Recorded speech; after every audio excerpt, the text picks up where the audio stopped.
Hi everyone, I'm Chakravarthi from Rajahmundry. నేను వెబ్లో search చేసి విజేఎస్ క్లినిక్కి ఇక్కడికి వచ్చాను.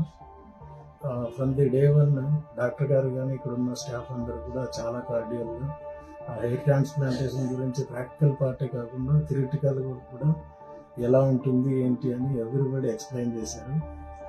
ఎవ్రీబడి కెన్ అఫోర్డ్, చాలా మంచి ఎకనామికల్ కాస్ట్లో చాలా బెస్ట్ రిజల్ట్ ఉంటుంది. Today was a very good day. It was my first visit to VJS Clinic. Thank you everyone.